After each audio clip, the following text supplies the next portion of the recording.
Hello and welcome back.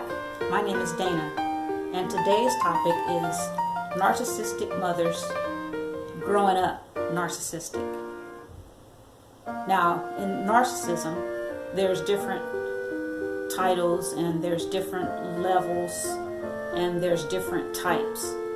I'm talking about a specific type today, which is, again, like I said, narcissistic mothers.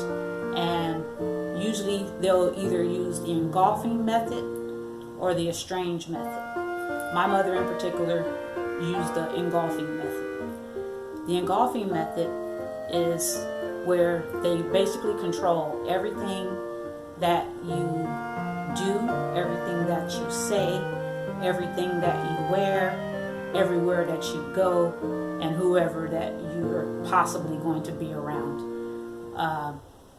So when it came to certain functions and situations or something as simple as maybe for a sleepover, I wasn't allowed to go. And if I was allowed to go, I can only go for maybe a 30-minute to an hour window. If it's going to be, a sleepover, it's like all night. Or if it's a Halloween party, it's going to last at least 2 to 3 hours.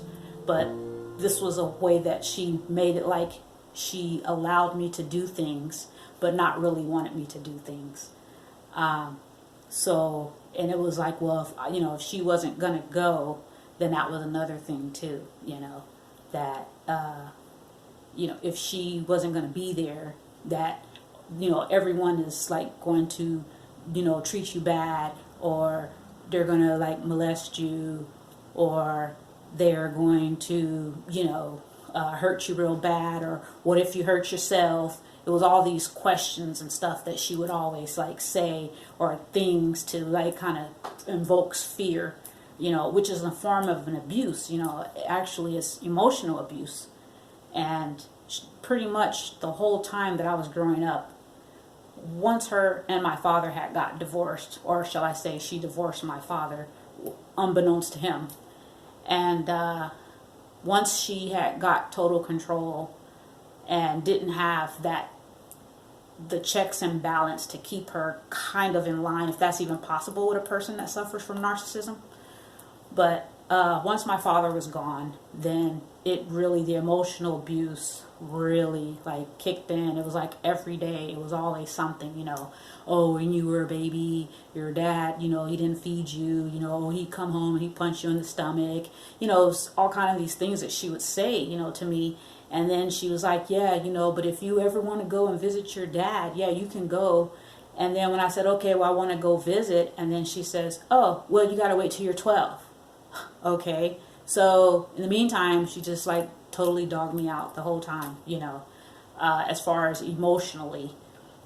And when I did get 12, needless to say, of course it was, oh yeah, well, if you go over there, don't bother coming back over here, because it's obvious that you like him better, or you love him better than you love me.